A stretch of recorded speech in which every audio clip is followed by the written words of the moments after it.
Maybe more of Rafe Fiennes directs and stars in an adaptation of Shakespeare's tragedy Coriolanus. My name is Caius Marcius Coriolanus. If ever again I meet him, he's mine, or I am his.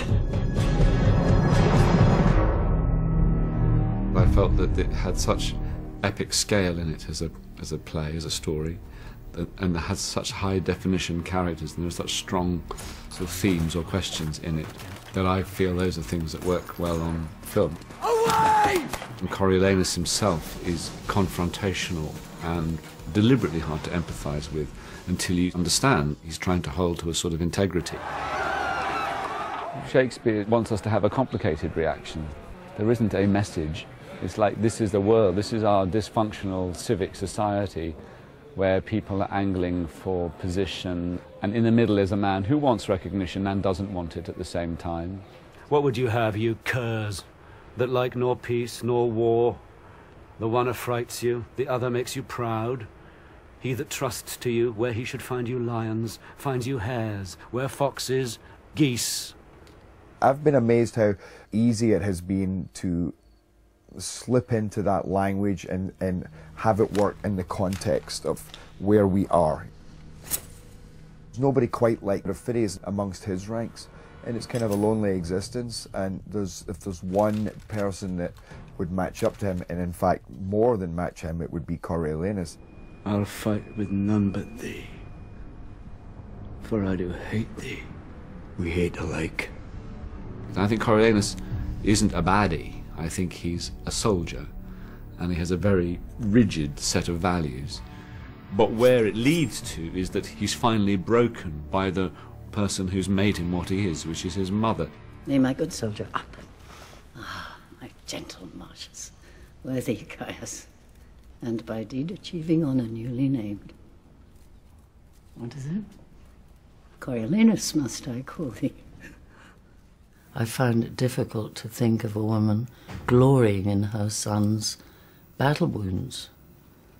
I found it difficult to put myself into the skin of a woman who would not cry if her son were killed. I had to take the road of entering the mind of a woman whose parents, grandparents, great-grandparents have all been military men. It is a different mindset. Oh, you're welcome home. You're welcome all. 100,000 welcome! Welcome all. In times of strife, a lot of people want the assurance of extreme leadership. But for this film, I wanted the audience to feel the accessibility of a modern world that we feel we've seen with Shakespeare's dialogue.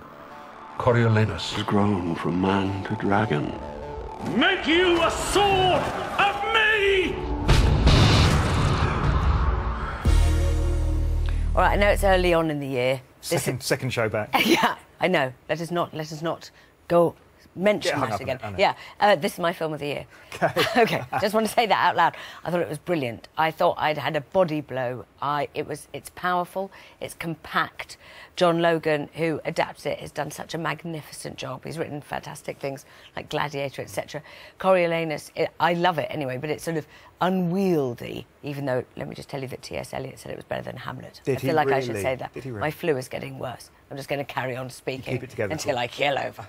Anyway, the point is, he's done a brilliant job, and it's powerful. Vanessa Redgrave is fantastic in it, because what's so fantastic about Coriolanus is his fatal flaw, his tragedy, if you like, is his mother, which just makes it brilliant. I thought Rafe Fiennes did an excellent job, and also, let me just say this, at the end, there's quite a powerful speech. Oh, I'm literally losing my voice. Speaking so exciting. And I thought, how are they going to do that? And he does it absolutely brilliantly. Well, it's easy to forget it's Rafe Fiennes' debut as a director, for all the experience he's had on screen. And I think it's a tough play to work with because it's kind of gristly and unfriendly, and it's really one of the things it's about is about how people are all a bit thick and easily led, and it's a message which kind of makes us feel uncomfortable. The flip side of that is it doesn't get performed hardly ever, aren't we all? But the flip side is that it doesn't get performed, so it's going to have a sense of kind of freshness. You know, I would imagine not many people are going to come to the film version having seen it on stage. I think it works very well as cinema. That's what I like about it. There's a real energy to it. You know, for a film which is all about soldiers and about war, you know, you'd expect you know, a sense of aggro to the fight scenes, and it has that. But the whole thing is kind of kept at boiling point really the whole way throughout. So it's very impressive. What I also liked is the fact that you have all these sort of overtones of Iraq and Afghanistan. That's obviously there, and it's interesting. It's shot by Barry Ackroyd, who is the same cinematographer who shot The Hurt Locker. Ray Fiennes had a small role in that film. They would make a great double bill, actually, The Hurt Locker and this version of Coriolanus, but he doesn't overplay, you know, that sense of, you know, here's another empire in decline nudging you in the ribs. He doesn't do that. I was very impressed, you know. And Rafe himself is so good, because Coriolanus isn't somebody that you want to go and have a beer with. Well, exactly. I mean, the whole point of the play really is that he's not, you know, he's this soldier in a world of politicians and PR men, and he doesn't fit, and he's not charismatic. You know, he just wants to tell the truth and, you know, and rule the people, but he's not a charismatic figure. No one's drawn to him. Yeah, it's a tough job because he has to play this uncharismatic, quite unappealing character in a way that you want to get involved in. I think he does very well. Vanessa Redgrave walks away with the movie, to be honest. I mean, Vanessa Redgrave as Volumina, his mother, absolutely superb, and it's like, and the Shakespearean language, it's like, you know, it just seems to come so naturally to her, you know, in a way that, you know, it certainly wouldn't to I, Claudia. Gerard Butler, who knew? Yeah. Gerard Butler actually. Little Jerry. Little Jerry. Jessica Chastain, I think, you know, who has a supporting role, is possibly a little less successful, but it's a 38th film of the year already, so, you know, we can forgive her that. And Jon Snow, I was impressed by Jon Snow, who, you know, the best newsreading performance of Shakespeare I've seen all week. I'm always impressed by Jon Snow.